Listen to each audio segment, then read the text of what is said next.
Order the City Council meeting and public hearing for March 25th, 2024 with Alpharetta City Council. As always, go ahead and call the meeting to order and note for the record that all members of council are present and accounted for except for Councilman Brady. He won't be able to join us this evening. However, we always begin our meetings with a Pledge of Allegiance, so if you're willing and able, please stand and join us. Pledge allegiance to the flag of the United States of America and to the republic for which it stands, one nation, under God, indivisible, with liberty and justice for all.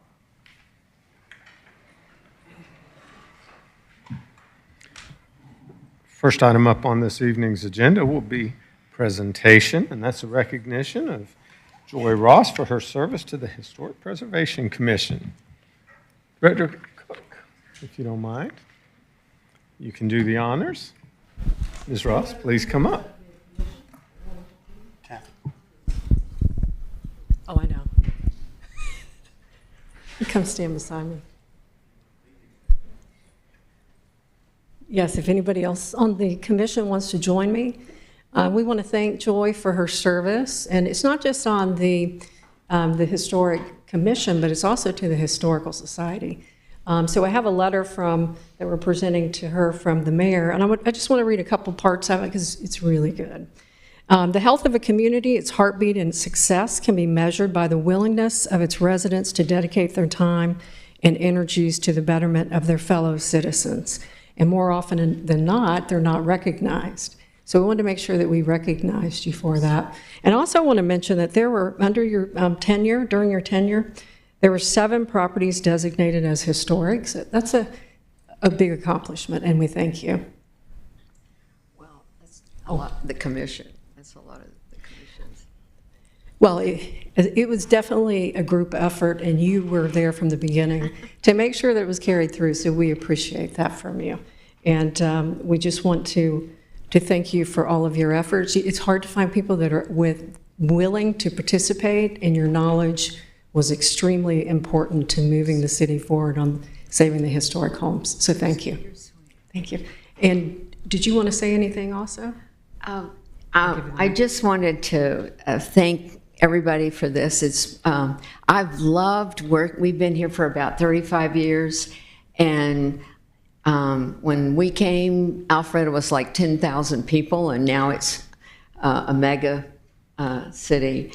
And it's been fun watching it grow. And y'all take care of it. Thank you. Thank you. And if we could get the rest of the commission that wants to join us, and we'll take a picture. If anybody wants to join with it. If not, we're going to take our picture together. Okay. Yes, and that's okay.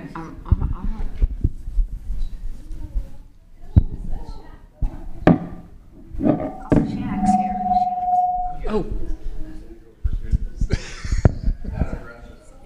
Sure. I do. It makes too much noise when you let it down.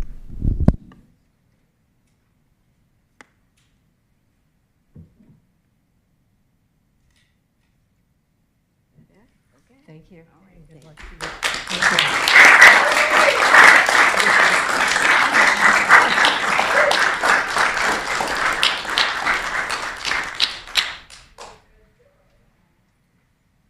What a great way to start off the meeting this evening. Next item up will be the consent agenda. Consent agenda consists of City Council meeting minutes from the meeting of March 18th, 2024, the alcoholic beverage license application PH-24-AB-03, the Tipsy Spoon, LLC, 64 North Main Street, Alpharetta, Georgia, 30009, and PH-24-AB-04, Loco, LLC, DBA Hen Mother Cookhouse, 50 South Main Street, Suite 3A, Alpharetta, Georgia, 30009. And the financial management report for the month ending January 31st of 2024. Ms. Shapiro, do we have any public comment cards for the consent agenda? Not on this item, sir. However, if anyone would like to come forward, now's your chance. Seeing none, we'll close public comment. Do I have a motion from council? Motion to approve. We have a motion to approve by Councilman Mitchell to approve the consent agenda, second by Councilman Will. Any discussion? All those in favor of approving the consent agenda, please vote yes, otherwise vote accordingly. And it does pass unanimously.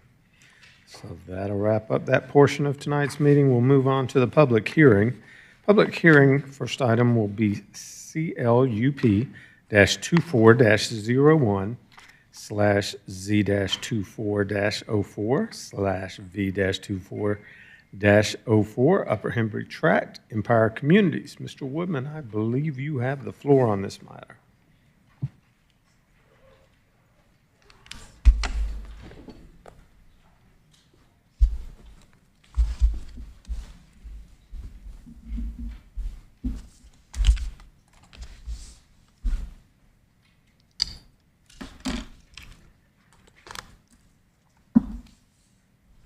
Thank you, Mayor and Council. The first item before you this evening is a request from Empire Communities requesting a comprehensive land use plan amendment, rezoning and variances to allow for the construction of 149 single-family detached homes. And the property has an acreage of 19.32 acres. The applicant is requesting a change to the comprehensive land use plan designation from commercial to high-density residential, a rezoning from PSC or Planned Shopping Center to R8AD, which is our high-density residential category. And then there are variances to reduce undisturbed buffers, reduce lot width, and increase building and lot coverage. I do have the location map on the overhead. The property is 1180 Upper Hembry Road, just south of the intersection at Upper Hembry Road and Harris Road. The proposed density for this development is 7.72 dwelling units per acre. The property is the former Harry's Farmers Market. It was used for that up until 2014 and then became the corporate offices as well as distribution center for Whole Foods. The building on the property, I can't really see. Here's an aerial of the property in the center of that picture. The building on the property is about 145,000 square feet, and there are just under 600 surface parking spaces on the property. Applicant has 3 variance requests, again, to reduce minimum lot width. So the zoning district R8A/D requires a 50-foot minimum lot width for a detached product. So the applicant is asking to reduce that to 31 feet. And then they're also asking to increase the building and lot coverage on the property from 40% to 65%. As it relates to the lot width variance, the applicant did provide an alternate layout showing townhomes on the property, and they were able to show more than 149 that they're proposing in meeting the minimum lot width for a townhome, which is only 30 feet compared to a detached at 50 feet. So basically what that plan is showing us is they're not gaining density with the variance request, and it's allowing for a detached product, which would be preferred in this case. As it relates to the impervious coverage or lot coverage on the property, today it's approximately 80%. So they are asking for a variance there to increase it to 65% on the individual lots. So overall, there will be a reduction in impervious area on the property. And then the other variance request is a request to reduce the 50-foot undisturbed buffers where the residential property abuts non-residential properties. There would be a 50-foot buffer requirement. The applicant asked to reduce that to a 15-foot planted buffer. There is 30-foot of tree buffer on the property to the west. There's a 50-foot of tree buffer on the property to the south. And we have had buffer reduction variances approved at for sale subdivisions. Typically, the buffer's required on the non-residential property. Show you the applicant's site plan. So this is the applicant's site plan. You have Upper Hembry Road here.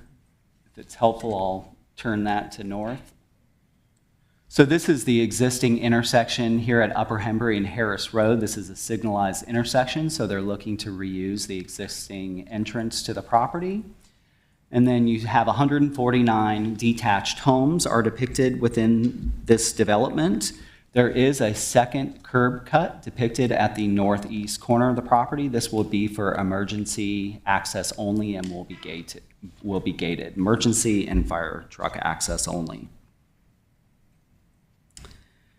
There are 99 rear-loaded homes proposed on the site. Those 99 rear-loaded homes are the ones with the reduced 31-foot lot width. And then there are 50 front-loaded homes. Those have a minimum lot width of 38 feet. So they're not bringing their request for the variance does not bring every lot down to 31 feet. There are 50 with a minimum lot width of 38 feet. The homes around the perimeter of the property are 2-story, and then the homes in the center are 3-story. There's a system of new streets and alleys depicted within the site plan. Those will all be private and maintained by the HOA. If you're familiar with this property, there's quite an opening here. You can see into the property from Upper Hembry Road. So instead of the typical, landscape strip along the frontage, we did ask the applicant to save existing trees up here at the entrance, and then where there is no vegetation, we've asked for a buffer, so this to be planted as a buffer, so that we're screening the rooftops. This property drops off pretty significantly from Upper Hembry Road. Didn't want to just see all those rooftops from the road. The site plan meets the UDC, Unified Development Code, minimum parking requirements. 447 parking spaces would be required by the UDC. There are a total of 596 parking spaces, so each of the homes have 2 side-by-side parking spaces in a garage, as well as 2 spaces on a driveway. And then there are an additional 38 guest spaces depicted throughout the development. There is just under 5 acres of community space throughout the development, including about 1.5 acres of improved amenity space for the residents of this development. And that includes pickleball court, dog park, pedestrian improvements, clubhouse and pool, community green, and then there are several linear green spaces. So when you see these conditions, these are rear-loaded product with the fronts of the homes fronting on this green space here. You see that all through here. Of course, this is a developed property, so there are not many opportunities to save trees. However, we did note there's a nice stand of trees at the entrance of the development, which the applicant is proposing to save. And the applicant also identified a tree save on the south side of the property. There's also an existing stormwater pond on the property that the applicant is proposing to enlarge, and you see that here on the south end of the property. The applicant did provide renderings of both a 2- and 3-story product. So these are the renderings. This is the 2-story product, and then the 3-story product. They do show masonry on the first floor with a combination of siding, board and batten, shake on the upper floors.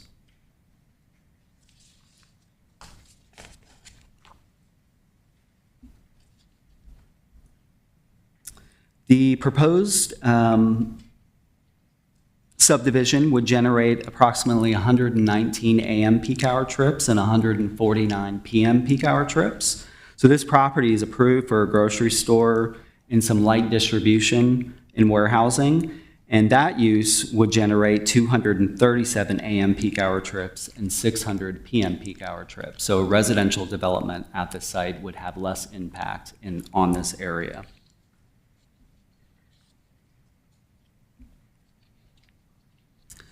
Of course, we looked at the review criteria for a comprehensive land use plan amendment, rezoning, and variance. We found that additional land area is not needed to develop commercial uses. The applicant's proposal is supported by several policies in the comprehensive plan. Those are housing and land use policies. Those are listed in the report. Of course, as I just mentioned, the residential development would generate fewer vehicular trips. I mentioned the existing approval on the property with the grocery store, corporate office, and light industrial uses being inconsistent with the residential character of Upper Hembry Road. So Upper Hembry really transitions from small medical offices to residential in this area. We also noted that there were other residential developments that have similar densities and zoning in the area, including Bell Smith Regency, which is also on Upper Hembry Road, and Harris Walk, which is just up Harris Road. I'm sorry, Harris Walk is on Harris Road and Rucker Road.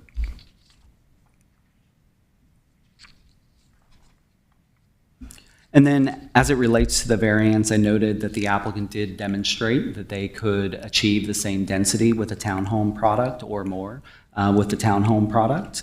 So the variance request for lot width is not gaining density.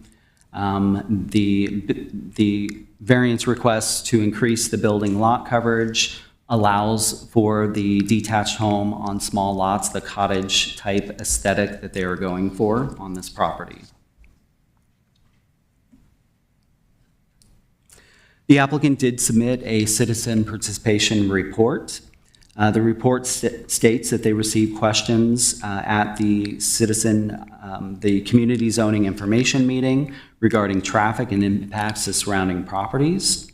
The applicant met with some adjacent residents in the subdivision in City of Roswell to the south, and they did make some commitments related to fencing and screening. Those are captured in the conditions. Staff was also contacted by a homeowner in Bell Smith Regency. We connected that homeowner with Empire Communities, and Empire did provide a presentation to their board. According to the applicant, that the feedback was positive from Bell Smith Regency. And then we also did receive a phone call from a board member from Bell Smith Regency today, indicating that they were not able to make the meeting this evening, but wanted to make sure that mayor and council understood that the neighborhood was in support of this development. And then this item was shown to the public at the February 14th Community Zoning Information Meeting. There were no public comments provided on our sign-in sheet.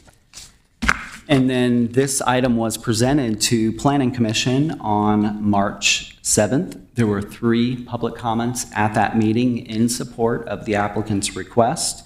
Those comments in support did note some comments, including the need for safety during demolition. And I think some of the conditions related to the property owners to the south relate to that. That the dog park should be fenced. There were some questions about on-street parking, whether they would have on-street parking or not. Comments made that we need more housing. And there were some questions about if the existing intersection at Upper Hembry and Harris could handle the traffic. Ultimately, Planning Commission recommended unanimous approval of the applicant's request. And that was approval subject to 21 conditions as stated in the staff report. And that concludes the presentation. If you have questions, I'm happy to answer those. Do we have any questions for Mr. Woodman? Councilman Hypes? Mr. Woodman, was there,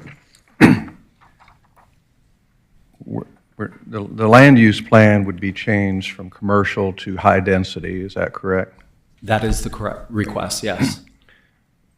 Has there been or is there an assessment of whether or not this redefined use will affect our levels of service in public safety, specifically police and fire, to provide the same level of service with what we currently have, or have impact fees been considered and addressed in the event that we can't maintain the level of service with 149 additional homes? So each of these homes will require an impact fee, and one of those impact fees is for public safety. So it it's- has- It's meant to be It has captured. been addressed then? Yes. Okay, thank you. Councilman Mitchell. Thank you, Michael. You mentioned masonry on the bottom level. Is that only on the front, or is it four sides, or what? If it's four sides, I would defer that question to the applicant. They are showing masonry on the first floor of everything that I viewed here. There's an occasional unit that will bring the masonry up to the second floor. That's what you're seeing here. They're showing brick extending here. But as it relates to if it's four-sided, I would defer to the applicant. I'll do that. Thank you. Any other questions?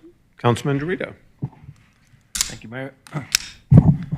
Could you put up the site plan, Yes. please?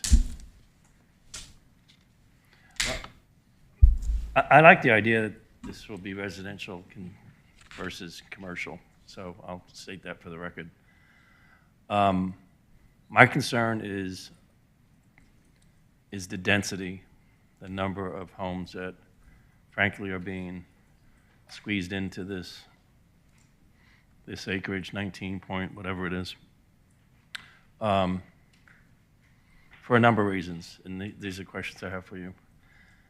You said they meet the parking requirements with 2 cars in each driveway, garage, and 2 side-by-side in the driveway. I live in a home that, under the site plan, similar consideration is done by the city for 2 cars in our garage and 2 cars in the driveway. From a practical standpoint, it's impossible.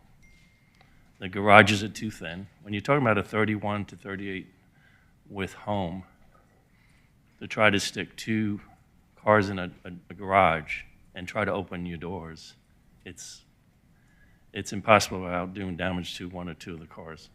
Same thing in your driveway. There's not much space out there to put a car in there, take your groceries out of the car. If you have children, to get them out of the car, into the car seats, what have you. So I understand that,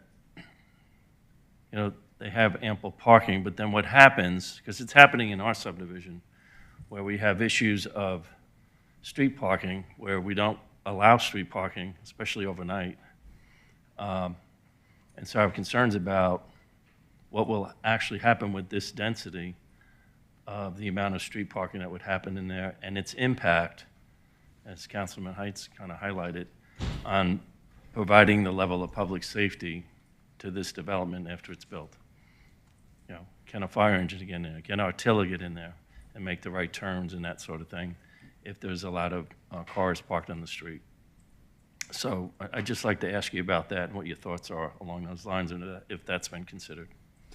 Yeah, so each of the homes have 4 parking spaces, as you noted. In addition to that, there are 38 guest parking spaces that are also depicted throughout the development. Typically, on-street parking, we usually will place a condition if the actual road width is less than 20 feet. I believe these are 24, but certainly acknowledge your concerns there. We did review this plan. The fire marshal has reviewed this plan and believes that it meets their code. But certainly, if folks park on the roads and block the roads for public safety, that could become an issue. What we can do to handle that is we can have them place signage on the roadways saying, dedicating only one side of the road for parking so that you don't have that condition where you would be blocking any kind of emergency access. Okay. The other thing I'd say is, and if you can go back to the pictorial of the homes, the 2-story and 3-story homes.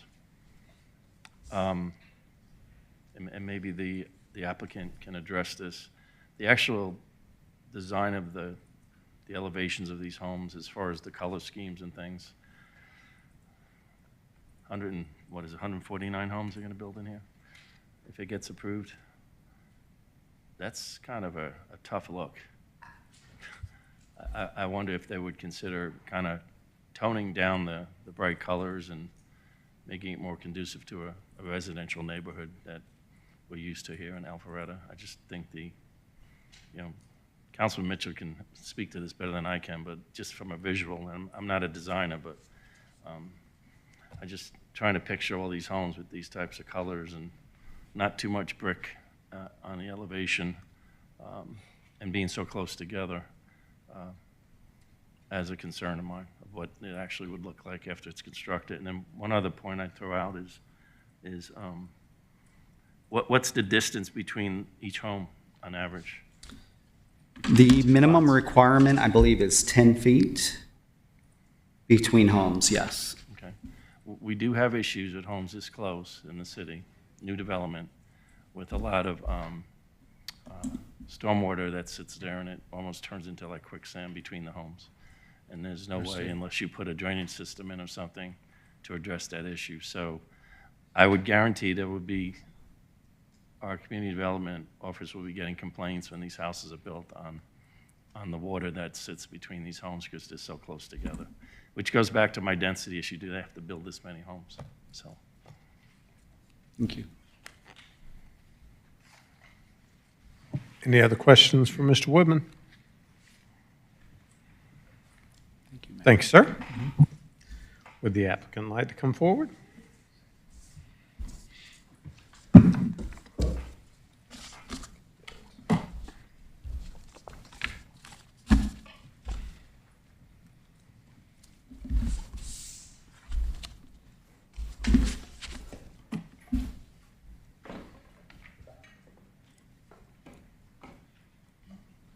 Able to be able to pull it up? Okay, awesome. Kenneth Wood, 350 Research Court, Peachtree Corners, Georgia. Okay, and then I can just click through. Okay, perfect. So thank you for letting us speak here tonight, and I'll be able to address all the questions that came up as we run through the presentation and be able to talk to the project. You know, one of the challenges we had is how do you take something that's 80 to 85% impervious, a large warehouse, and everything with it that sits in an area, and it's about choosing a right builder, choosing a right product, and having a really good looking site plan. And so we feel like we've been able to do that. I think when you see some of the other images that we have, it'll help kind of articulate what we're trying to do, and also the challenge of the site, but we think it sets up really well for the residential use. As you see the existing building there that Michael talked about, you know, it's almost 600 parking spaces. And it comes into the site, and we have an advantage that we have a really good stand of trees along the frontage, and we'll be able to show more sections about how that's working. So we really wanted to make sure that we kept that in there. Not trying to save anything from the existing road, but just trying to save that entrance because there's large trees. It also has a big divided median that sits there, almost 2,900 square feet.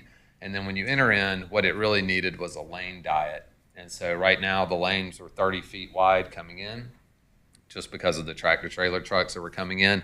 We've taken that down to more of the 14 feet for the fire marshal and then brought it in, but being able to still save those existing trees as you run through it. This is actually the survey of the site, and this kind of gives a really good depiction about what we're looking for because it's really not just the parking space in the building. There's all these like concrete pads, generator pads, everything that's set out there, but kind of the couple areas I'll draw your attention to. So when we talk through the presentation, you'll be able to kind of see what we were looking at. One of the neighbors that's here tonight, we were able to stand in the backyard here of one of the Roswell neighbors, Jeannie, and be able to see the existing fence here. One of the reasons that's important, what we've talked about in agreement with her, is that through demolition, that existing fence, it's a 12-foot tall fence, and it's opaque, and so you can't see through it, is that this fence would remain through the demolition. It would not be taken down until we got past the demolition part. That way, she has some quiet visual barrier through the demolition. And then as you look to the front, this open area through here, the existing island, and then this frontage part, these are the locations where you'll see when we go through the sketches of the existing trees. And then also on the frontage here, we do have an existing signal, but there's something wrong with the timing, and we heard it from the neighbors. and we were able to hire, we actually have A&R engineering, our traffic engineer here, and so as part of the conditions, we are making changes to that signal timing because we've heard from across the street there's issues with the way the timing, the way it gets triggered, and everything for that, because it has been since 2017 since it's been abandoned and the site has been sitting there. As we go further into the project, this is the way we see it, and we have the project, and all the different colors represents different type of products, and they're very specific about what we're trying to do on the site. If you enter into the project, this is that landscape area we talked about on both sides. This is completely treed and would be saved. We chose to do the courts here. As you know, pickleball courts are fun. They're also a little bit loud. And so we recognize that their Roswell neighbors are back here in the back. And so we moved the amenity for the pickleball courts up to the front. It actually sits below the road, and we're able to kind of tuck it into the hillside. And it really should make a difference in terms of being an amenity, but also being below the road noise and away from the residents. As you come into the site, really what Empire is about, and if you go to Thompson Street today, they have multiple developments there that you guys have seen, Chiswick and a lot of other, where they're taking this really high-end quality residential detached. They're a little bit smaller in terms of their width, but they're really well done. They have a great custom appeal to them. And really, all their amenities, this is kind of what is the big pop for the community. When you drive in, this is the length of a football field going back through so that you can see down through here to the clubhouse and to the pool. And it has a large field where you can play, being able to get out there, relax for families or for couples, either one or singles being out here. And this area right here, as we were looking at the grading, can be very flat and very easy to be able to maintain. One other thing about the community, the way that Empire does these communities when they're looking at these is all of the maintenance for the yards will be maintained by the HOA. And so it's 100% lock and go, lock and leave concept. So we do anticipate a wide range. There could be families, but there also probably will be a lot of people that are wanting that lock and go because it's just part of their lifestyle where they can get out and travel a lot or travel for work to be able to go places.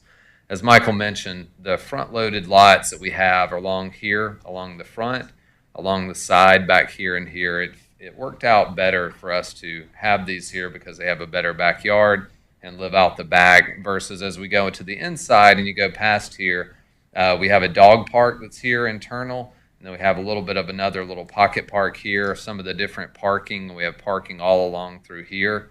Once you get into the units that are over here, the style of these are to be able to see the front porch, these 3-story units that are here and here overlooking back toward Hembry, back toward basically the amenity here. This would be that 3-story elevation you saw that has the big porches along the front. So that's what we're really trying to embrace is an outward appearance so you can see the green space here. Once you get internal to these 4 pods, these are all rear loaded, and so we're all facing a green space. And so we've done this with Empire in so many communities, and then they have sidewalks in the front so you can get to the front of your home, and they really do a lot of good job with landscaping, a lot of good job with drainage, kind of talking about one of those comments that we talked about. So they really look at doing a lot of river rock and other methods, being able to get that drainage from in between the homes. 10 feet is fairly common. You know, I have a lot of them in Alpharetta and surrounding areas that are 10 feet wide. You do have to do a good job with drainage. You have to use roof drains. You have to use river rock. You can't just grass and go, right? You can't just say, we're going to have grass. The sun just doesn't work that way. So you have to do alternative measures that look really good to be able to perform that. And so these guys do a really good job of that. And Kevin on the development side is with me here tonight, and he can talk more about that if that comes up more. But all of these greenways, these essentially longer than football fields, are all greenways, so everybody stands on this common courtyard through here. From a stormwater standpoint, it's kind of interesting. At the Planning Commission meeting, there was a lot of comments about the pond is getting bigger. And it was the comment about, you know, even though it's 85%, 82.9% impervious, we still have to look at this as a total, basically a undeveloped site. So we have to take this back from a hydrology perspective to a wooded site. And so the pond, just today's standards, as we've seen the microburst storms in Atlanta, you know, it just gets bigger. And so the pond will get bigger. However, we actually were able to do a lot more landscaping around it, and I have some visuals to show you guys about how that can work.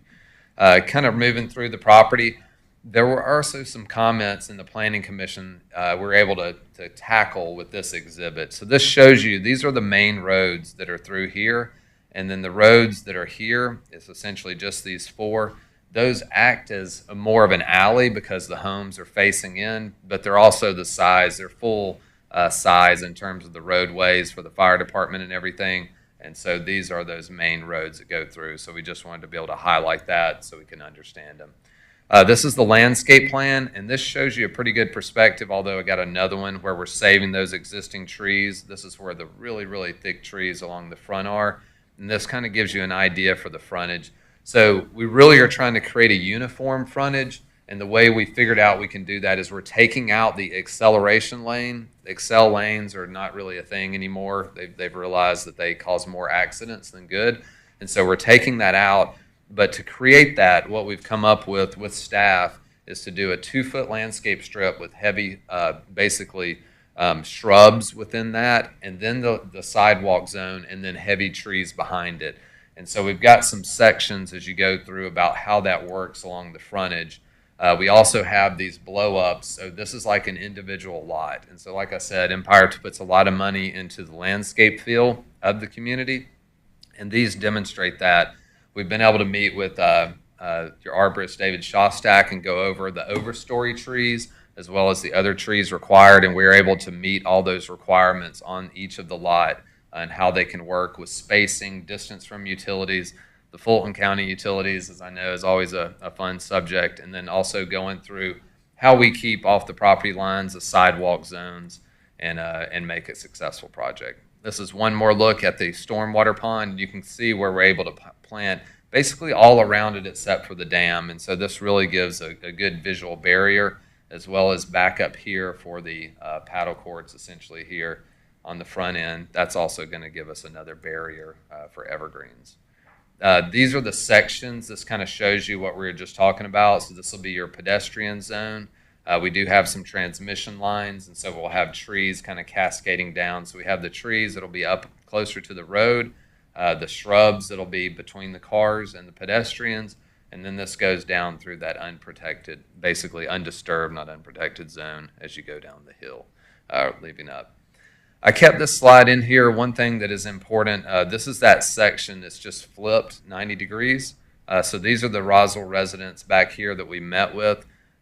You're going to see in just a second us talk about some existing tree save area, and that occurs back here. There is a good bit of trees that we were able to visualize when we were at her house that are here, but we also talked about planting evergreens as well as a fence. And so even though we're basically keeping that area undisturbed, and we figured out with grading how to do that, we are going to work with her to find ways to where we can essentially look for areas that we can plant some of those evergreens and also build the fence. That is a commitment that we have made. And so you can kind of see this. This is from our grading plan. These are those homes just flipped another way. This is that tree save area, and essentially it's almost a 50-foot wide area back here. And within this area here, that's where there are some really good trees that exist. And as you go up through here, we've got some places for some existing trees, and then also really good trees at the front that we talked about. So any places where we have good ones, we met with David and the arborist and gone over, there's a lot of little, really scruffy trees just because of some of the borders that they would rather see replanted. But these are places where we are protecting, and we're just going to work with the neighbor about how to also get in the fencing and everything. So this probably gives a really good perspective about how it should feel. So this shows where the homes front on the green space, all the existing healthy trees that are up front, the healthy trees on the border back here, and then how this will live. The big green space area, the 3-story overlooking this, basically these green courtyards that run through here, and then the green courtyards through here, and really trying to make a very tight, high-end, very nice community. This is another look. Basically, if you're looking at the amenity area, this would be those 3-story products. And like I said, it's always hard to me on the renderings, when they're individualized, when they're like that, it's always tough to look at. But one thing that we were looking to do as we go through, I'm going to talk about on the product types. The plan Michael talked about, this was the townhome plan. We can easily get way over 150 in terms of on the townhome style with the same type of amenities, very similar layout, but definitely thought the way they've done it on Thompson Street and really the detached product. They've got one going in at North Point right now that you guys have that's being built and constructed right now. That's a really good look. And the way we looked at these was, they have a lot of product that's in Alpharetta, and a lot of it is white and light gray. And so the color palette idea was to just go a little bit darker and bring something a little bit different to it. But Kelly or Kevin can always come up here and kind of talk through that. But the idea was to have something that's a little more mountain style, a little bit different. And sometimes the colors are hard to capture on a computer. But I know the product I have seen that these guys build and execute on are pretty amazing looking. And so wanted to see if these showed up any better from the overhead. But these are those styles where you can see. And there was a question about the four-sided. And so that architecture does carry around, the brick along water tables, the bricks along the side, board and bat kind of going all the way around. It just doesn't transition to siding like you see in so many communities. So the architecture is all the way around like you see it on the different images that go through here. And this is that last one, so you can basically see through here and through to the plan. Couple of last things before I turn it over to see if you guys have any questions. As we were looking at it, we had one comment on the Planning Commission talking about the commercial, and it's really the slopes. The site just immediately drops down, and so probably one of the things that hurt it in the long run was the fact it kind of sat down in a hole. That's very tough for commercial, and we even had someone speak about mixed use, and you would literally have to try to figure out how to fill 20 feet on the frontage and take away all the trees, and so it's just not really the right fit here. But we do believe that the product type and the high-end nature, and these are going to range from 1,800 to 2,600 in terms of the square footage of the units, and they're going to start around 600, and then they'll go into the 700s. And even though that sounds high as for Alpharetta, we feel like that's a really good place to be, what we're trying to deliver and how nice the units are and the quality of the units. But like I said, it will have a full HOA. All the maintenance, it is a lock and go concept for the way that it will live in here. And with that, I can take any questions you guys may have. You have any questions for the applicant? Councilman Mitchell? Thank you for being here. First question is, why so dense? Why 149? Because I'm sure the public's wondering that. So when we were going through the plan, and so I've kind of even stepping out from the Empire, me as just on the design side, I've actually probably seen this project like 7 times in the past years leading up to it, and every single time it was multifamily and townhomes. Going through it, it's big industrial. How do you fit it into the site? And so when we had our meeting, Empire actually came up and we sat down, and they were like, we have a totally different idea. They were like, we feel like that this wants to be a single-family detached community. Obviously, I'm sure it's priced to the hilt, being Whole Foods and everything else, but all the plans have been 150 to 180 townhomes or even more on the multi-side. And when they came in and were like, we have a product, it's been successful on Thompson Street, and then the ones you guys are doing on basically North Point at Kimball Bridge, very, very similar to this, where it's an urban product, but it lives as a single-family home and still getting that 10 feet apart, and then all the amenities and the lock-and-go concept. This was something where we were trying to get it up, so we had enough amount of homes to be able to do the lock-and-go concept and maintain everything.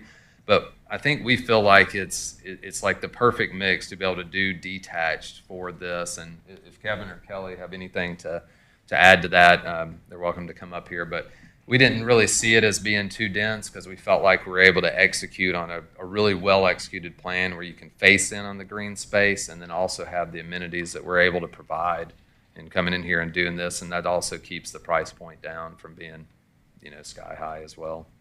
Okay. At that price point, 6 to 700,000, I'm assuming you're wanting to target younger families to get them in homes. But typically, with that many homes, you would see a clubhouse and a playground area and things like that. I'm concerned that there's no amenity like that would actually, because I know you're paying into the park fund, I get that, but Right. you're a long way from an actual park, so where are they going to play? That's one concern I have. And also, let me go ahead and give you this one. 38 guest parking spaces. One of the major problems we've had as we've approved the developments along Thompson Street is people trying to park on the street, and also it's not adequate parking. When you have a 4th of July weekend, or you have a major holiday, religious weekend, or whatever, it doesn't take any time for 10 homes to have 5 guests who want to park in there, and then you've already overflooded your guest parking. I'm concerned about the density and the lack of guest parking in there, and it just feels really dense to me. It looks good, and I know the topography of the area. I get that, and you didn't say it, but is it 4-sided masonry all the way around on the first level? It is. The architecture's all the way around. So the green space behind will have masonry and everything. Right. Okay. Those are my concerns about it being so dense. So with the area, the large green space, it has a clubhouse that right at the end of it, right here. So this is a clubhouse. This has the pool area. I don't know. I don't think we didn't show a playground, maybe because they hadn't got into the programming of it. But Kelly, if you want to come up to say, I mean, I would imagine that if that's the who starts moving in, that would be an option for being able to show it. While he's thinking about that one, for the guest parking, let me kind of slide over because we had this comment last time, and I had already started thinking about different ways to doing this. So on the road here that comes through, we were also talking about, because this has basically a one-way coming out, about being able to give it a lane diet. We have the ability to slide in more guest parking spaces along here to go in addition to these. Now, we showed all these as parallel because we felt like this is the main road. It would show a lot better. But you can see on all these ends where we've widened these out, where we do this, we definitely have places to get more guest parking that we can accommodate more. If that's a concern, we definitely can figure out a way to provide a good bit more guest parking onto the plan. It is a concern. Okay. Excuse me, it is a concern. All right. Thank you. Or is he going to address the amenity aspect? Kelly, do you want to talk about the amenity?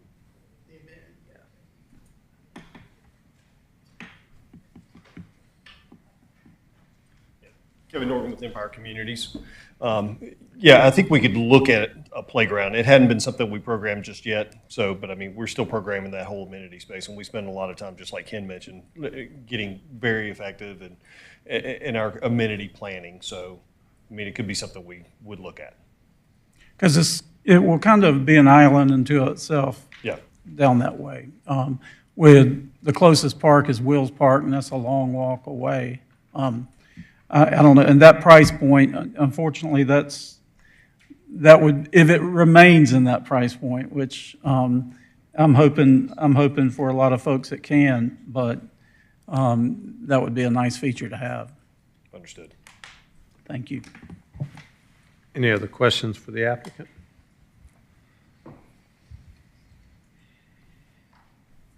Thanks, sir. Ms. Shapiro, do we have any public comment cards? We do, Mr. Mayor. We have one public comment card for this item. The first speaker is Phyllis Jean Goodrich. If you'd like to come forward, you can speak into the podium here. Please address all of your comments to Mayor and Council, and we ask that you try to keep it under 3 minutes. Wonderful. Hi, I'm Jeannie that he mentioned. Glad to see you all. I've been up before the commissioners before on several different occasions for the same property.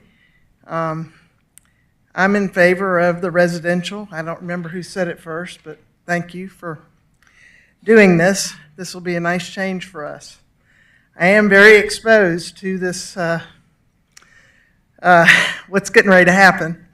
And I've lived there over 40 years, and I am concerned about some of the things y'all have mentioned tonight, not only for me, but for the people that will live in the development.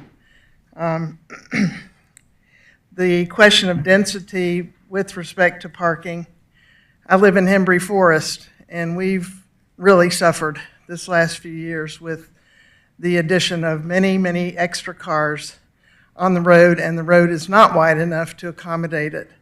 So the idea of having a parking sign that says you can park on this side, I think would be a big benefit.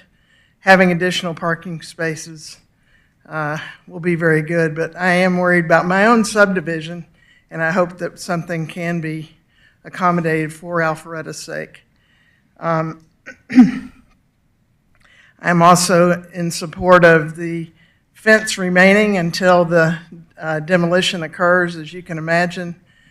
I told the Planning Commission that I was going to start a GoFundMe for a vacation fund for me for the month that they do the demolition. So if any of the commissioners would like to donate, I'll get that on board for help from y'all.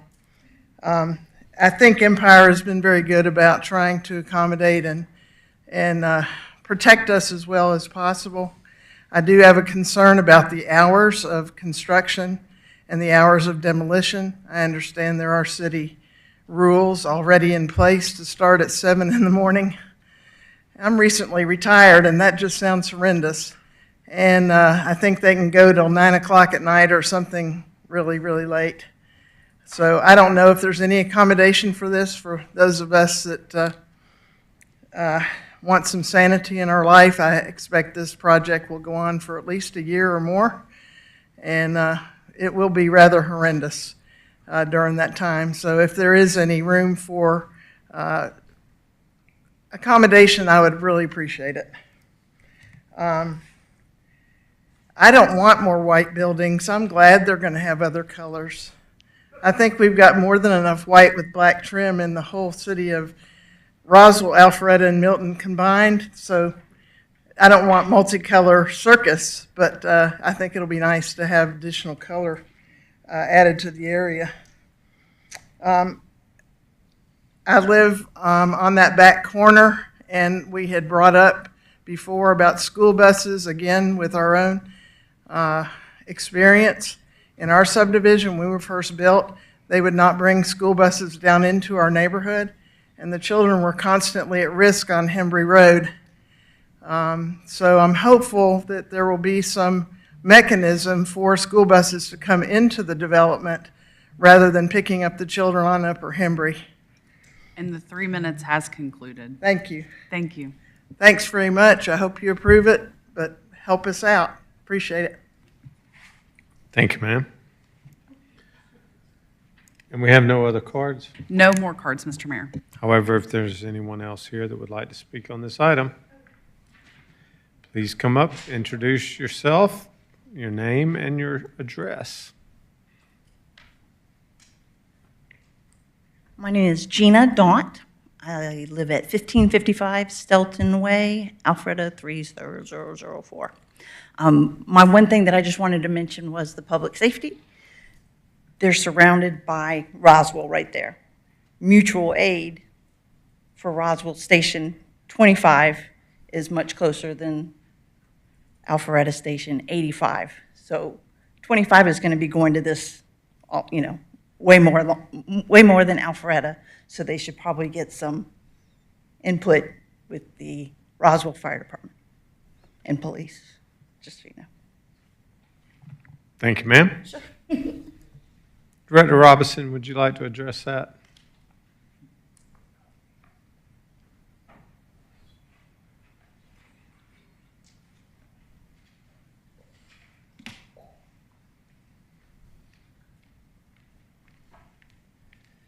Good evening. She is correct. We do, of course, have mutual aid with Roswell, and we work closely with them. And anytime we have new developments, they are aware of that, and our dispatch and their dispatch handles that accordingly. So that certainly will be the case if they are closer and can get there quicker than us for whatever reason. I mean, we'll always be the first option, but if we're out on a call and they're closer, then they will get dispatched and come and provide mutual aid. Thanks, sir. Councilman Hipes. Apart from an emergency, would it be Alpharetta Police or Roswell Police responsible for patrolling? Alpharetta Police. Thank you. Thanks, sir. I just wanted to address her question. Is there anyone else that would like to come forward and speak on this item? Seeing no one, we'll close public comment. Do we have a motion from council?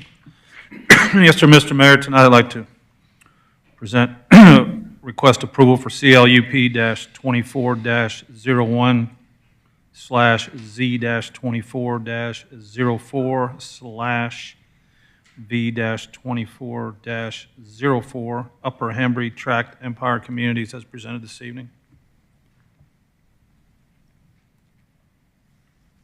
We have a motion to approve by Mayor Pro Tem Merkel. Is there a second? I will second, but I'd like to add some friendly amendments to it. That they would add from 10 to 15 additional guest parking spaces, and that they would add a playground area for children somewhere within the green space area. Would you accept those? I would. Okay, thank you.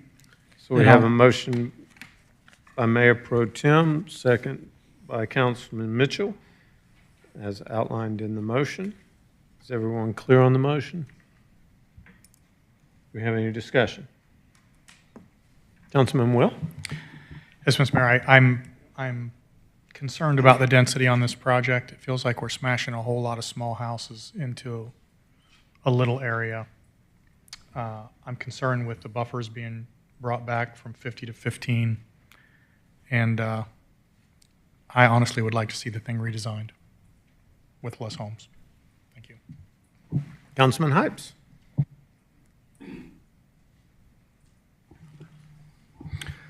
Well, for starters, I always appreciate what Empire brings forward. They build a great product and have made many great additions to the city. When we do when we do a comprehensive land use plan change, I'm always looking for that compelling reason. We voted on this land use plan 2.5 years ago, went into effect, and it's office, professional, and commercial on all four sides of this particular project, except for that one lady who has a residential on the corner.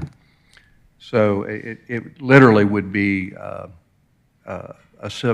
residential subdivision with the back-loaded side of commercial to the east and office industrial to the west, and I think it's office professional to the south.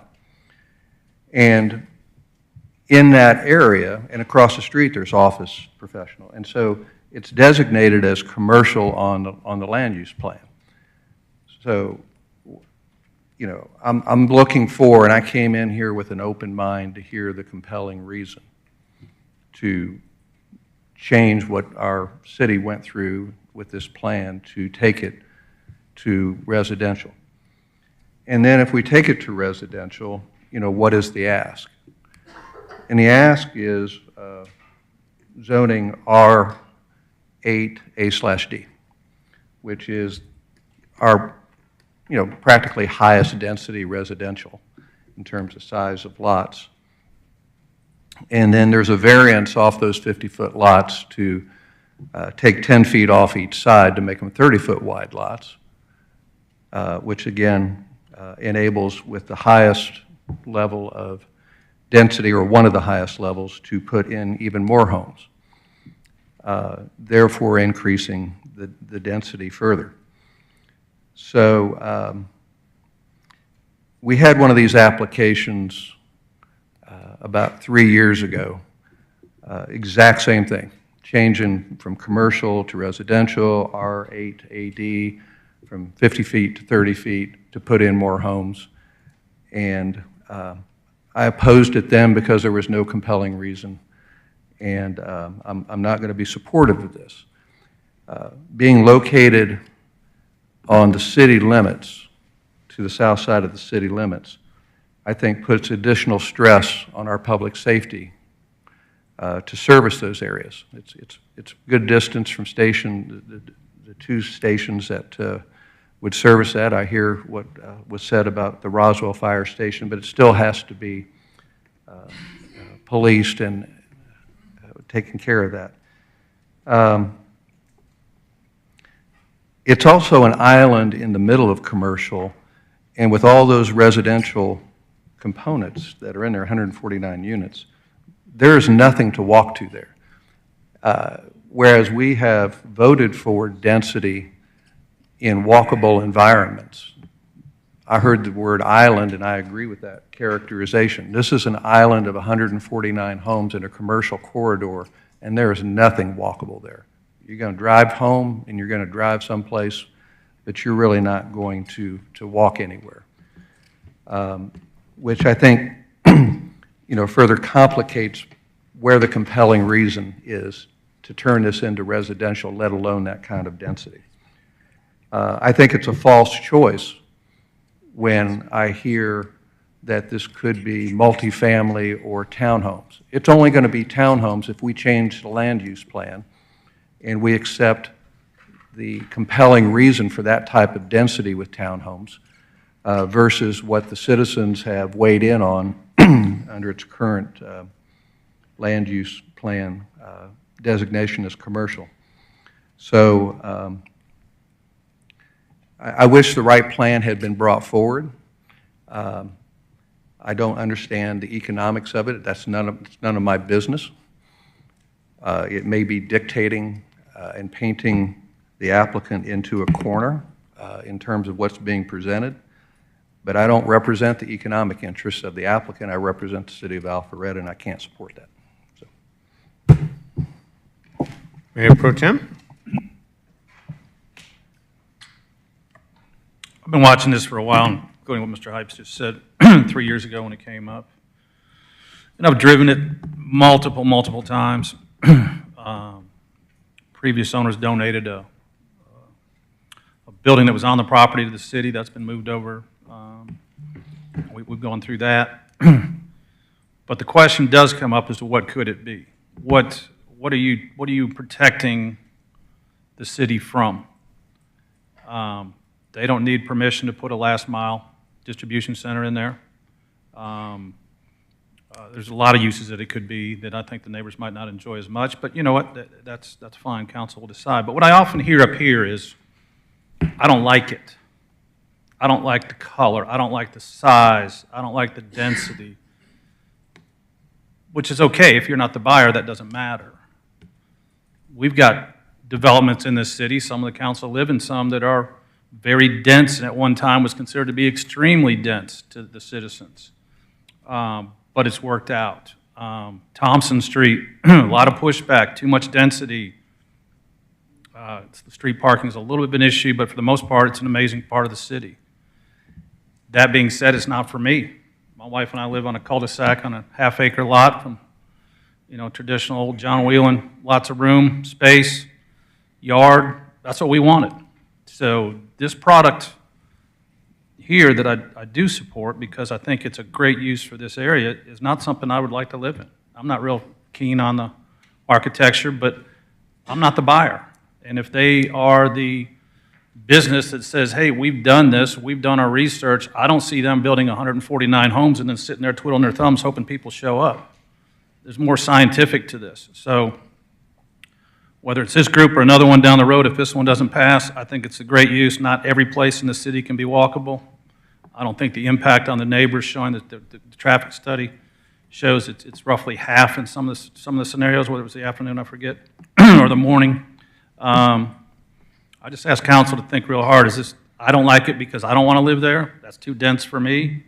Or possibly is it a chance for some more people to actually have the opportunity to live in the city of Alpharetta, where the supply and demand is such that right now the supply is not there. And there are people knocking to come in. As far as public safety goes, we got an amazing public safety department. This is not going to result in firehouses burning down because we can't get fire trucks there or lack of police to circle through there. That's 149 new residents of the city. So we'll also be paying taxes, which also goes to covering public safety. So I don't buy that one. I like it. That's all I'm going to say at that. And it'll be what it'll be. Councilman Dorito. Thank you, Mayor. First, also want to appreciate Empire Homes being a good partner with the city and other developments. And so this is not about the quality of the construction or the applicant bringing a project to the city. I do greatly appreciate that. Also appreciate my fellow council members' comments and opinions. Whether it's about density concerns or colors of the architectural elevations or whatever, I think all that's good input from people, and people have opinions for different reasons. And so I respect everyone's right to have an opinion on various aspects of the proposal in front of us.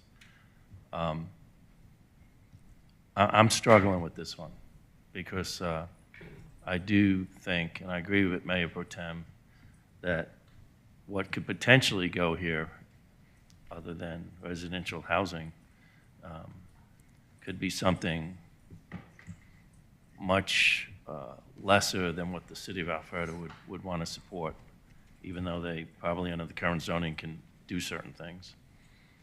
I have severe concerns about the density. When I look at the site plan, and I'm thinking about neighborhoods in Alpharetta, I'm sure you could sell them. There'll always be buyers out there for these types of products because they don't want to take care of yards. They want to be, they don't mind being close to their neighbors and all that good stuff. But at the same time, when I look at the site plan and what the city is being asked to consider on changing the comprehensive land use plan and the zoning and the buffer reductions and the size, the widths of the buildings and that sort of thing. I mean, that's asking a lot for this parcel of land. And I also do appreciate the comprehensive land use plan and the effort and the amount of time that the citizens put into it and our professional staff and the planning commission and the city council at the time. So I've been through that in the past when we did the comprehensive land use plan. But I've also been consistent on upholding the comprehensive land use plan unless there is a compelling reason that my colleague has already pointed out. So I'm not going to kind of repeat what he's already said, but I wish we can, frankly, table this because I like to support it. I like the idea of a housing product. I'm really concerned about the density because I think this could be a beautiful community if, no, I didn't make a motion. I just said it. To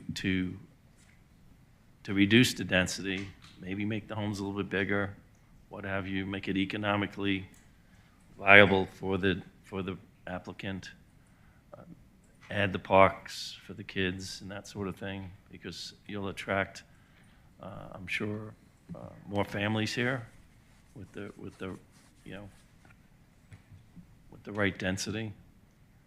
So I can't support the current motion on the table, but I don't know if there's an appetite by the council to consider tabling this and see if we can work something out that is more feasible for the city and meets maybe all of our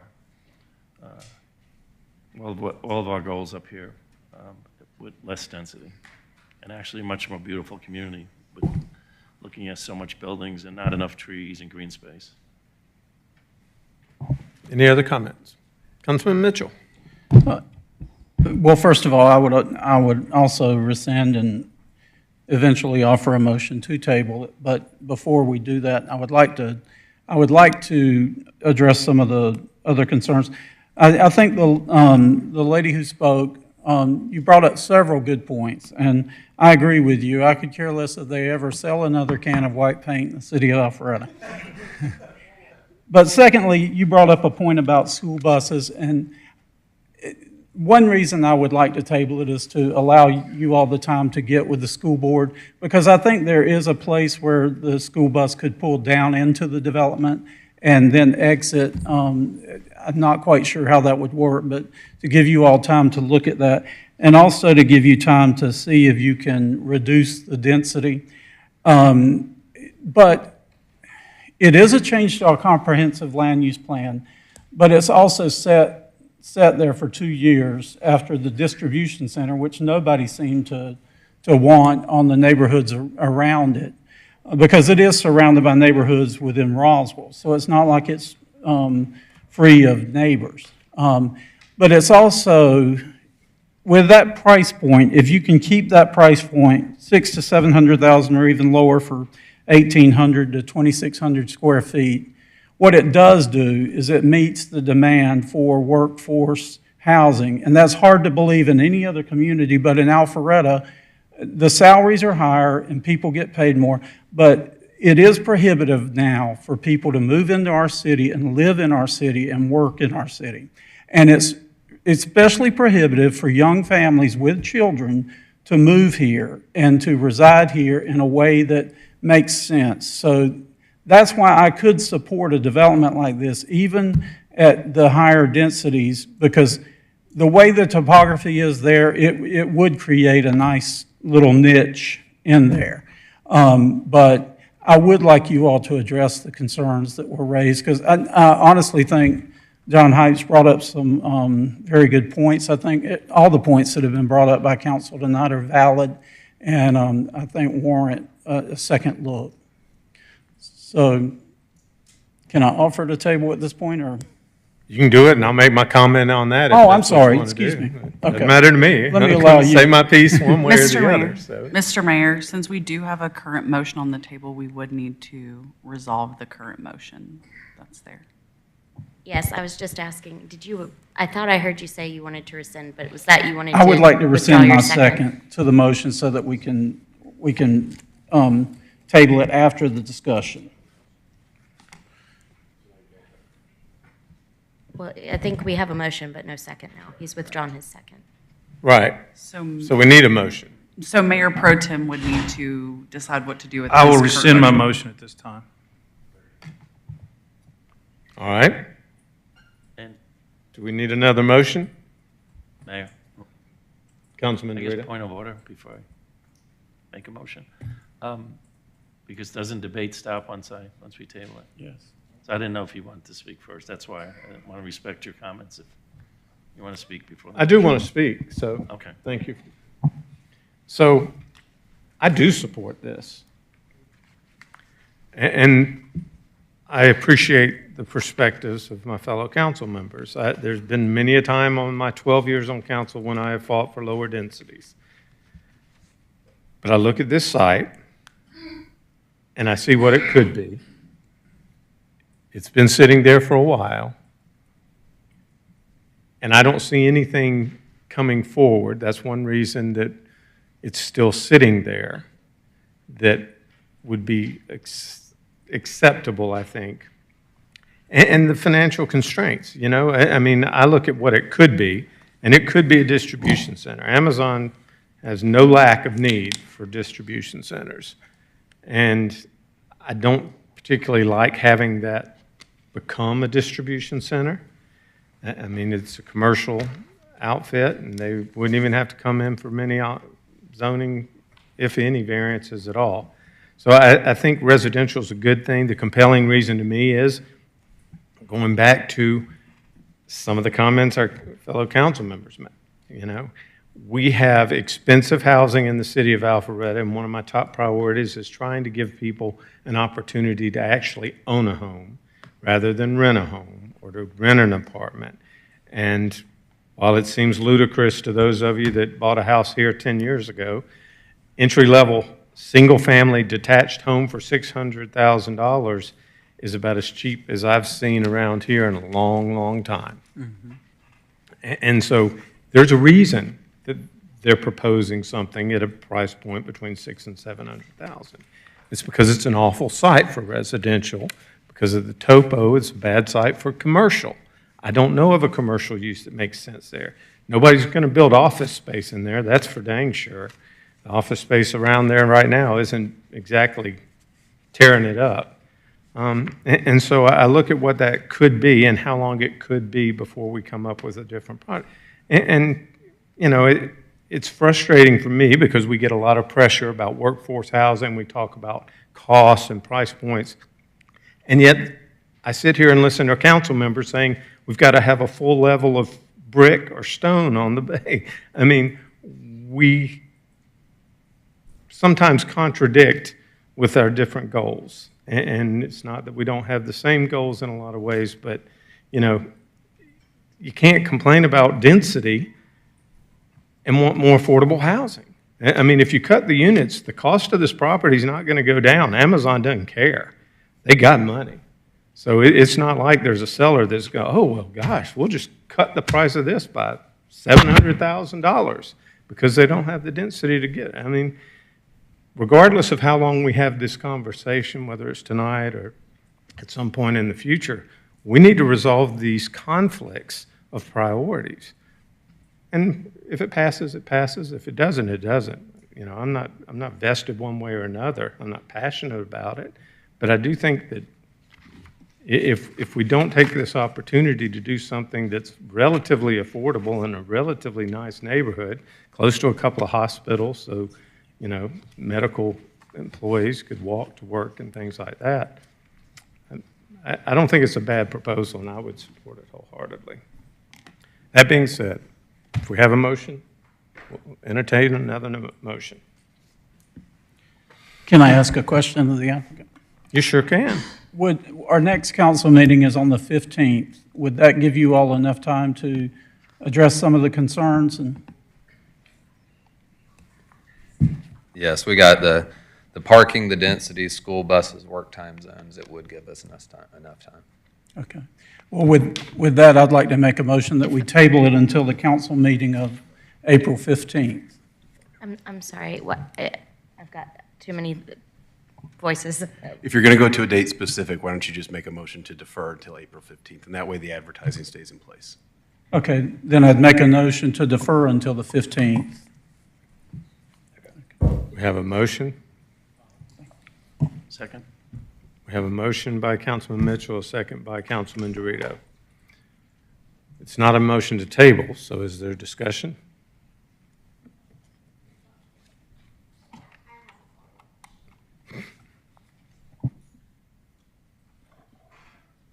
I'm saying that this matter from tonight would just carry forward until the meeting of April 15th.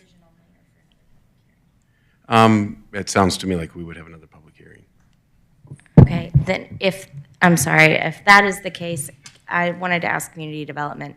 If it's for decision only, then no additional legal ad would be provided, but I've previously given guidance that if we're going to have another public hearing, to re-advertise in an abundance of caution, so I don't know if we would have time for that.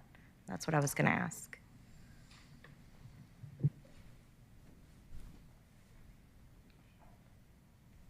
We would not be able to meet the 15-day advance notice in the newspaper for the April 15th meeting. That advertisement would have been due last Wednesday. Could we meet the 22nd? I believe that we can. We don't have a meeting on the 22nd. We can definitely meet the advertising for the 29th.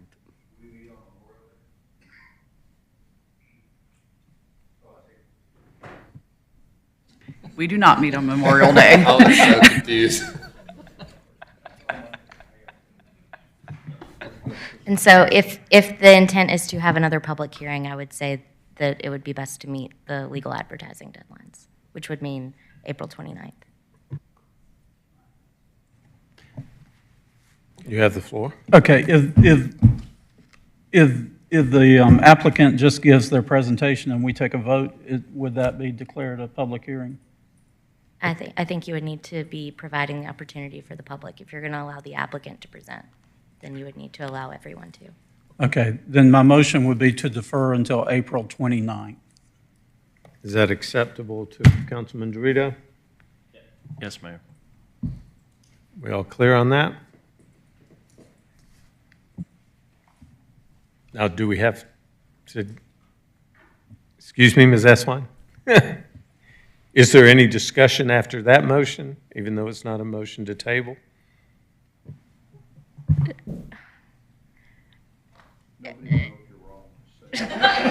Well, I'm sitting You get here thinking paid to about make the tough motion to calls. postpone, so, no discussion.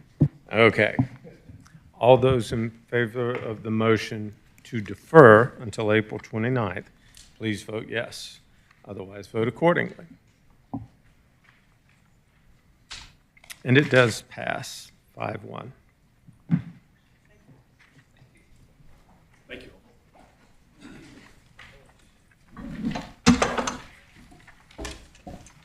So the next item will be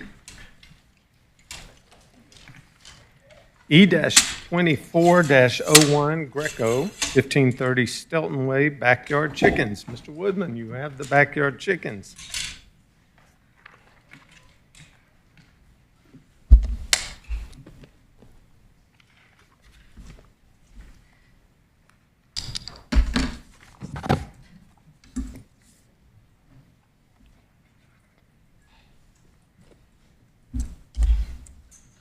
Thank you, Mayor and Council. The next item before you is a request for an exception to allow backyard chickens on a property less than 1 acre. Also to allow a chicken coop with a side yard setback of 13 feet. The chickens, as well as the associated structures, are existing on the property. They've been there for about 3 years. And I do have the location map on the overhead. The property is located at 1530 Stelton Way. This is in the Fuller Farms subdivision. This item came before us as a result of the city's code enforcement division was patrolling out at this location and identified the nonconformity and placed the property owner on notice that they needed to resolve the matter. This was not the result of a see-click-fix complaint from the public. The property, this is the property here in the subdivision. The property is 0.47 acres. It is zoned R15. The Unified Development Code allows backyard chickens on minimum 1 acre properties with a single-family detached home. The regulations limit the number of backyard chickens to no more than 6 hens, no roosters. And then any associated structures, chicken coop or chicken run, those have a minimum setback of 25 feet from the side and 25 feet from the rear of the property.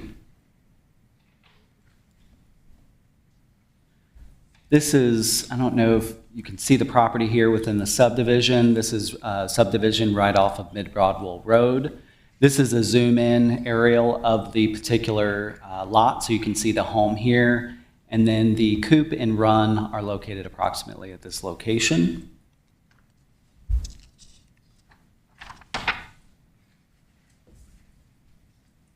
Oops. And this is a site plan that was drawn, so the distance from the side setback, side yard is 13 feet. And then they meet the minimum 25 feet along the rear. There's 55 feet between the structure and the property line along Mid-Broadwell Road.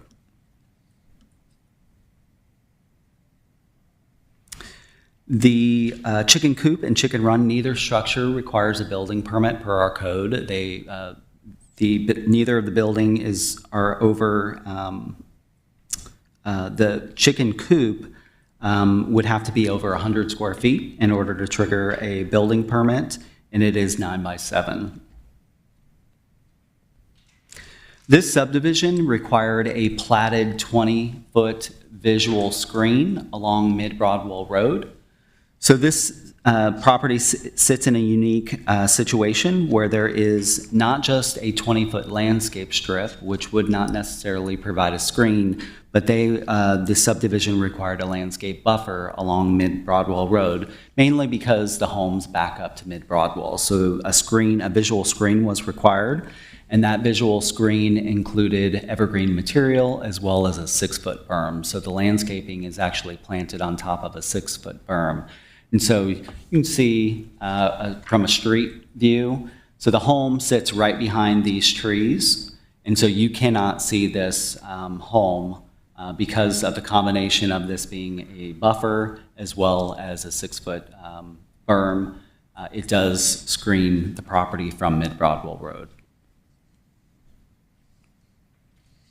Of course, looking at the review criteria, we noted the visual screen that exists on the property. We also noted that the applicant complies with the number of chickens. There's no roosters on the property. They have had the chickens on the property for 3 years without any complaint. Also, we have had a exception related to backyard chickens approved by the Board of Zoning Appeals. This was on a subdivision at Birch Hollow, which is actually near the application that you just heard off of Harris and Upper Hembry. So that in that particular case, they were just over a half acre, which is why that one went to Board of Zoning Appeals. Also, the applicant did provide letters of support from an adjacent neighbor, as well as the Fuller Farms HOA. And the applicant did submit a citizen participation report. It sounded like the feedback that was received was from the Community Zoning Information Meeting. There was one concern from a property owner across Mid-Broadwell Road that there would be potential for the chickens to attract wildlife. When the applicant explained that the chickens had been there for 3 years, that person was no longer concerned with the request. And that community zoning information meeting was held on February 14th of this year, and there were several public comments of support on the sign-in sheet. The staff is recommending approval of the applicant's request, subject to the 3 conditions as outlined in the staff report, and I'd be happy to answer any questions that you have. Councilman Hypes? Mr. Woodman, did the ordinance regarding the chickens, I'm looking at our UDC, was that July 26, 2021? That sounds about right. This is in the supplemental regulations portion, yes. And did the applicant for this variance have chickens on their property prior to that date? She indicated that she's had them for about 3 years. I don't know if it was before or after, but she did express that when she was notified by code enforcement, that she had no idea of our regulations. Okay, I'll ask the applicant. Thank you. Any other questions for Mr. Woodman? Councilman Mitchell? Mr. Woodman, I believe it was lot 13 or house number 1115. The one adjacent, you said one neighbor had no problem. Has that person complained about it being 13 feet from their property line? No, I believe this is the neighbor that wrote the letter of support is the adjacent neighbor. Okay. And is the chicken coop painted white by any chance? I'm just joking. I believe there's a picture of that in your packet. Mr. Woodman, does it have brick on the main level of that chicken coop? Any other questions for Mr. Woodman? Thanks, sir. Would the applicant like to come forward?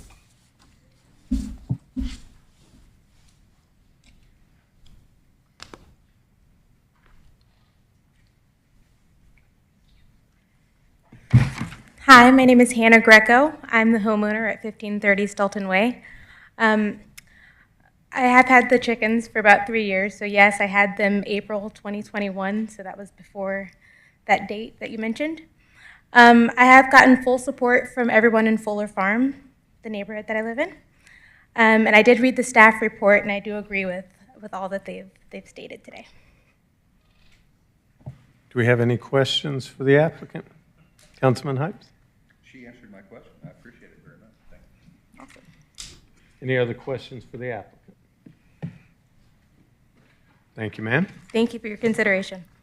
You're welcome. Ms. Shapiro, do we have any public comment cards on this item? Yes, Mr. Mayor, we have 3. The first is John Courtney, if you'd like to come forward. Just as a friendly reminder, please address all of your comments to mayor and council, and we do limit comments to 3 minutes.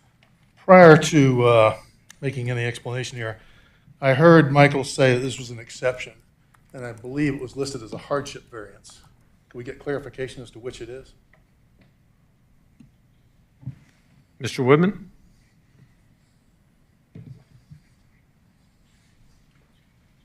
The application is an exception.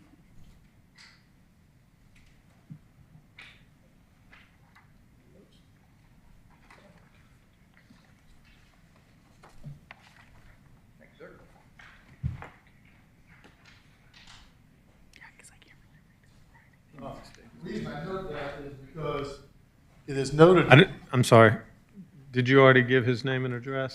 I did not, Mr. Mayor. Oh. If you could just state your full name and address for the record, Sure. please, sir. I'm John Courtney. I live at 120 Woodfield Lane in Alpharetta.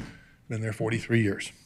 The reason I brought this up was because it was listed as a hardship variance based upon what was posted in the meeting portal. I did not see any exception language used at all.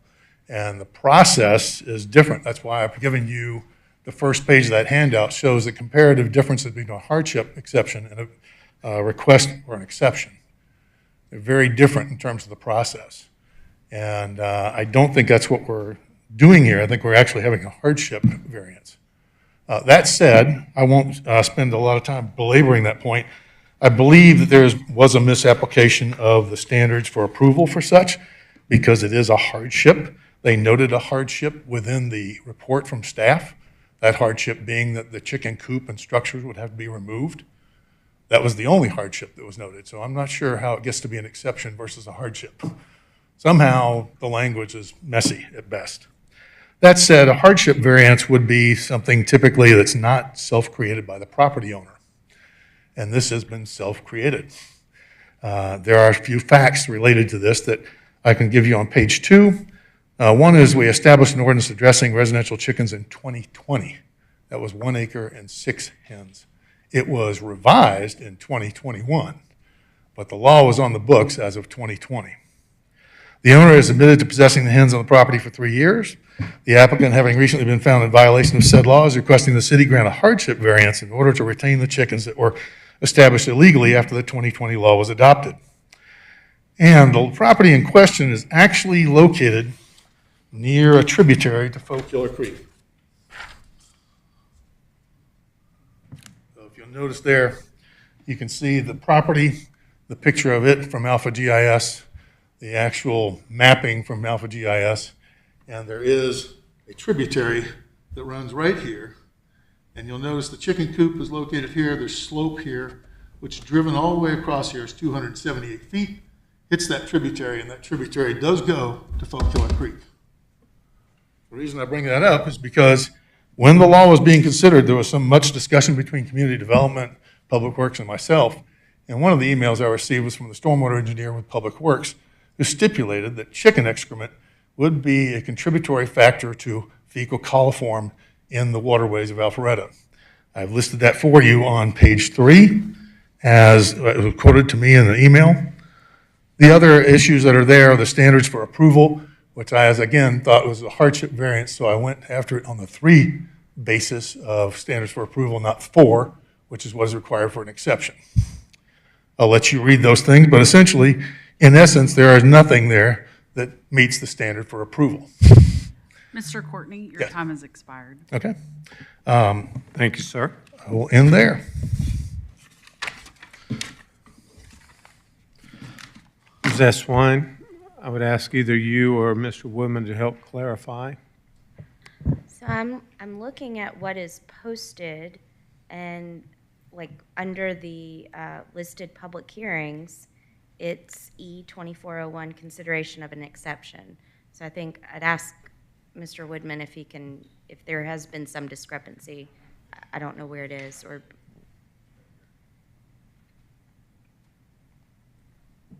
Yeah, all advertisement was that it was listed as an exception. I'm not sure where the discrepancy that is being referenced.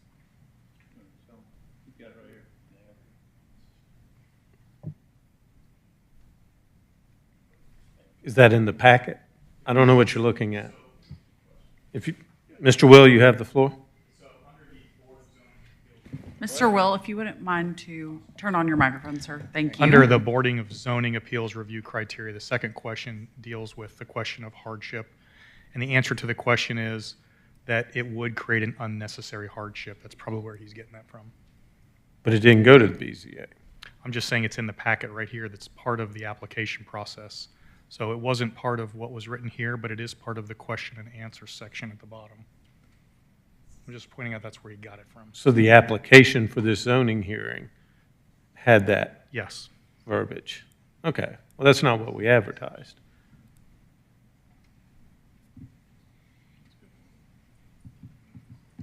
Let's try to get some clarity No, here.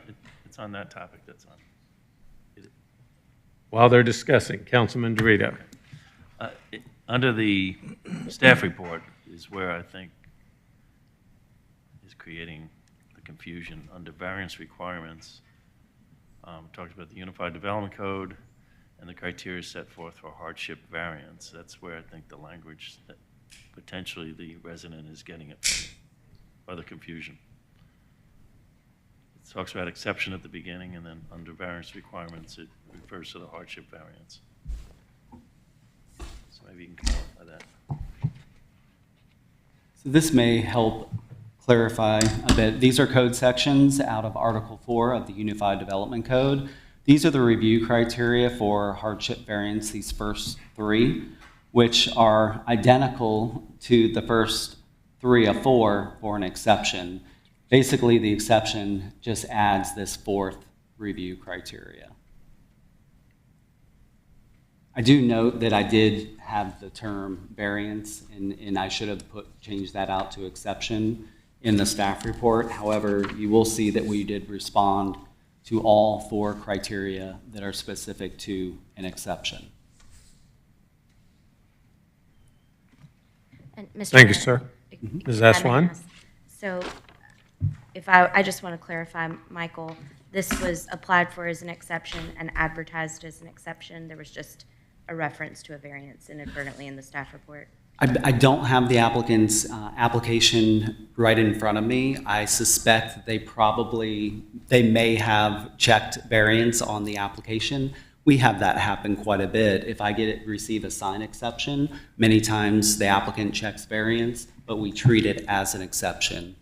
Does that make sense? But It was I guess, advertised as an processed exception. and advertised. Yes. Mr. Woodman, I also have a photo from CityWorks of a photo of the sign at the property. It also says exception on the sign Yes. at the property. Is that all the clarification we need? I think so, Mr. Mayor. I think if it's just that there was an inadvertent reference to variance in the staff report, that wouldn't be a procedural hindrance at this point.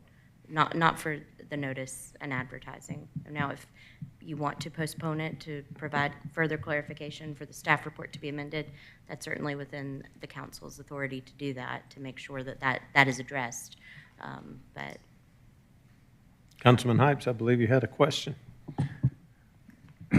There was a statement by the speaker a moment ago that the ordinance existed in 2020. Do we know if that's true?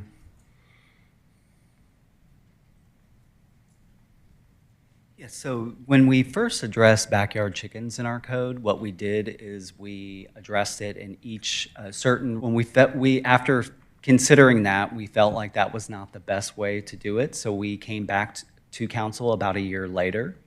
And we struck the accessory uses allowed in certain residential zoning districts, like R22, R15.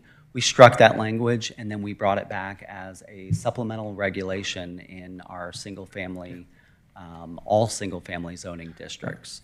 If I may, I'll simplify it. When was there a law, rule, instruction by the city of Alpharetta that would have applied to this applicant's property? Was that in 21 or was that in 20? There would have been a law in 2020. Okay, thank you. Any other questions?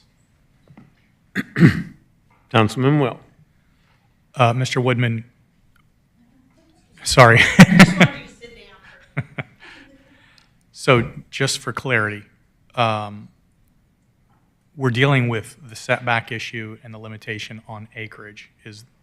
Was that the same in 2020? And in 2020, all we did was remove language referencing R10, R20? My recollection at the initial backyard chicken code that we had in our Unified Development Code is that we did require minimum 1 acre lots. I don't know that we had the setback requirements, but we definitely did have minimum 1 acre lots. I believe, if I remember correctly, it was in the R zoning district, which is minimum 1 acre lot. The RE, the AG, I think those were the 3 zoning districts that allowed that. When we started getting requests for exceptions, we decided to approach it in a different manner, and that's when we struck it from those 3 specific zoning districts and brought it back so that you could have it in multiple residential zoning districts as an accessory use. You just had to have a single-family dwelling, and then there were setback requirements associated with that as well. All right, thank you. Mr. Mayor, if I could, and this is just going to be a request that rather than to continue to create a record tonight, that somebody just make a motion to defer this item until April the 29th so that we can sort through it. There's enough questions I have based upon what I've seen in our code that I think we don't need to take action on this tonight, need to defer to the 29th. Mr. Mayor, I'd like to make a motion to defer this until the 29th. Second. Have a motion by Councilman Will, second by Mayor Pro Tem. All those in favor of the motion, please vote yes, otherwise vote accordingly. And it does pass unanimously.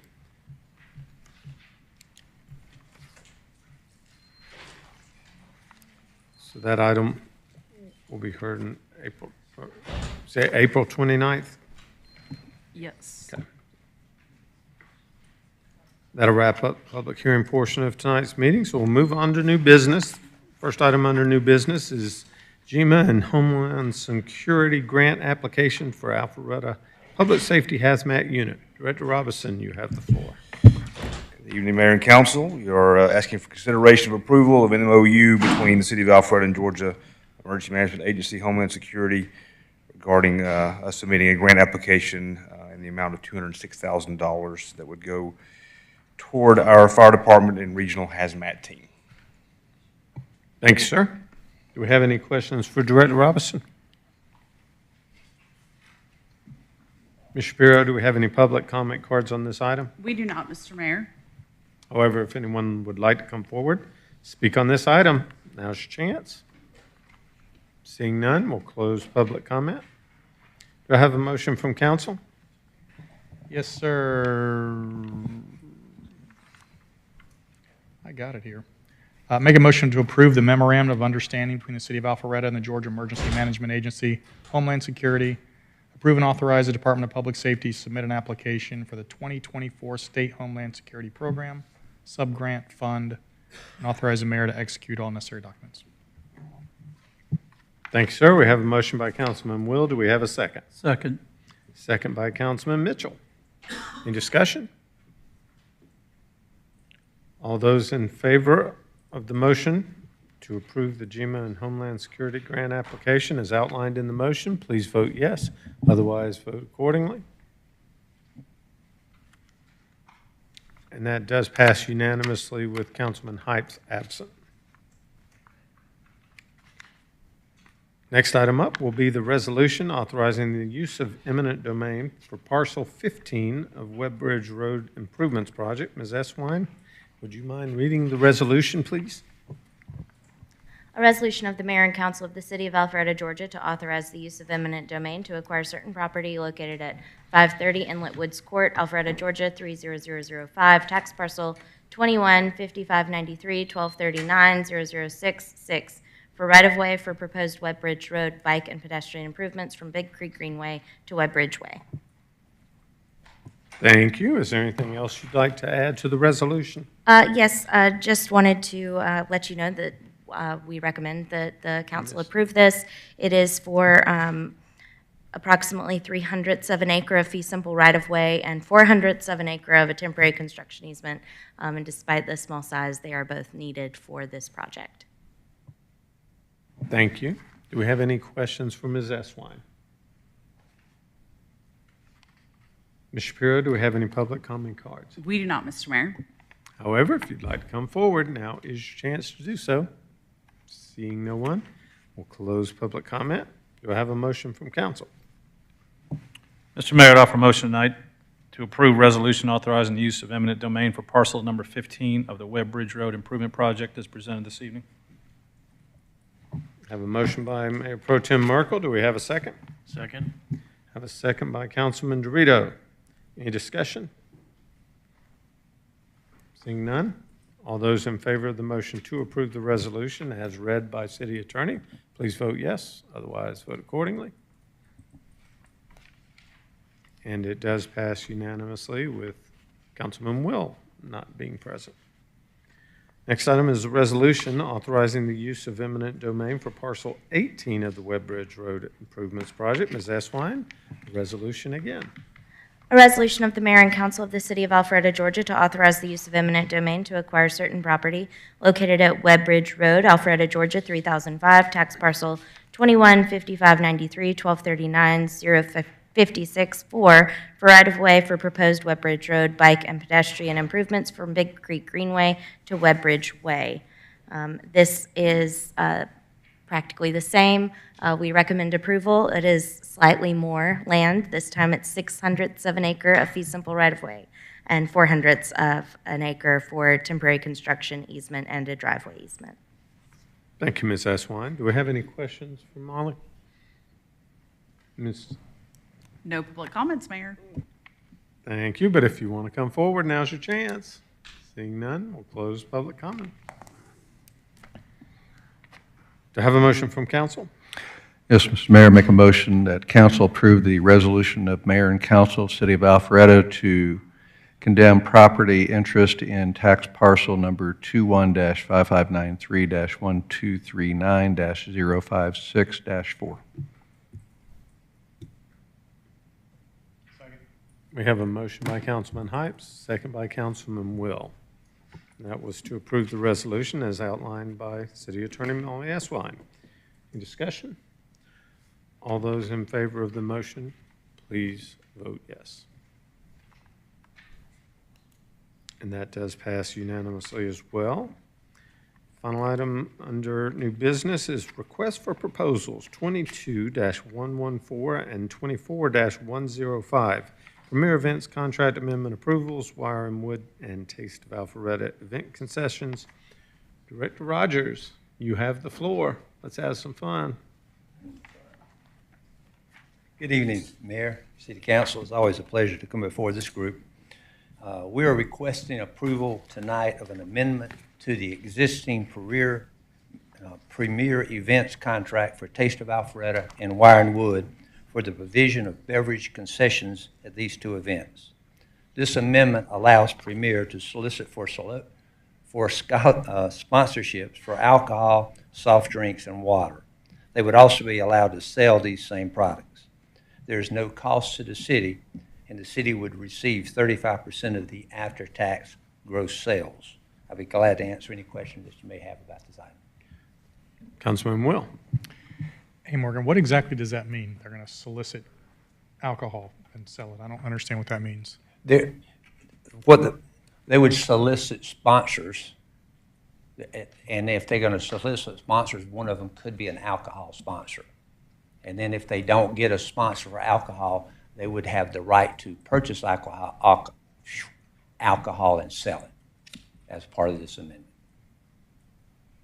Okay, thanks. Any other questions for Mr. Rogers? Thanks, sir. Thank you. Shapiro? We have no public comment cards, Mr. Mayor. However, if you'd like to come forward and speak, now's your chance. Seeing none, we'll close public comment. Do I have a motion from council? I make a motion that council approve as presented the addendums to the existing Premier Events LLC event management contracts for the provisions of beverage concessions during the city's annual Taste of Alpharetta and Wire and Wood events. Have a motion by Councilman Heights. Do we have a second? Second. Second by Councilman Mitchell. Any discussion? All those in favor of the motion, please vote yes.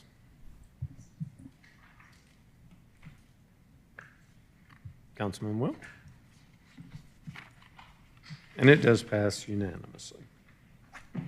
So that'll wrap up the new business portion of tonight's meeting. And now, if you're waiting in the public to have your moment to speak, now it is your opportunity to do so for public comment. Seeing none, we'll close public comment. Do we have any reports this evening? Seeing no reports. I do believe we have an executive session required this evening. We do, Mr. Mayor, litigation tonight. So I'll call for a motion to adjourn into executive session.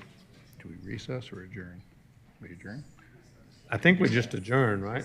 We recess. Mr. Mayor, make a motion that we recess and go into executive session. Do we have a second? We have a motion by Councilman Hypes, and a second by Mayor Pro Tem Merkel to recess into executive session. Do we expect any decisions? We do not. So, thank you, ladies and gentlemen. We do need to vote. All those in favor of the, did you already? Okay. All those in favor of the motion to recess into executive session, please vote yes. And it does pass unanimously.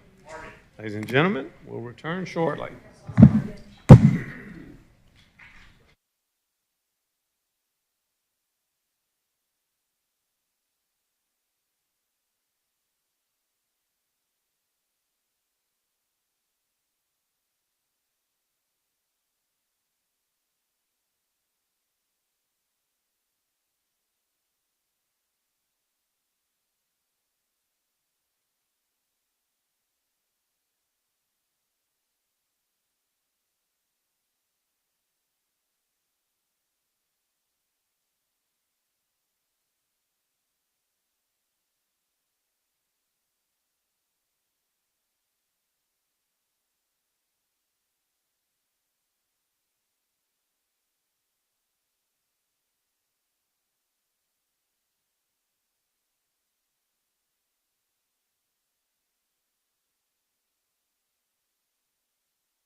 Do we have a motion to reconvene? Have a motion by Councilman Dorito, second by Councilman Will to reconvene. All those in favor, please raise your right. Well, we can just vote now. We're back in here. All those in favor of reconvening, please vote yes. Yep.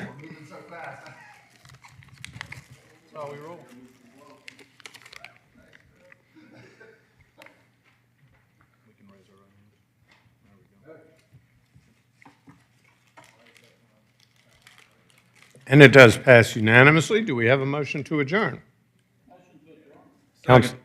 Motion by Councilman Mitchell, second by Mayor Pro Tem. All those in favor of adjourning this meeting, please vote yes. And it is unanimous. We are adjourned, ladies and gentlemen.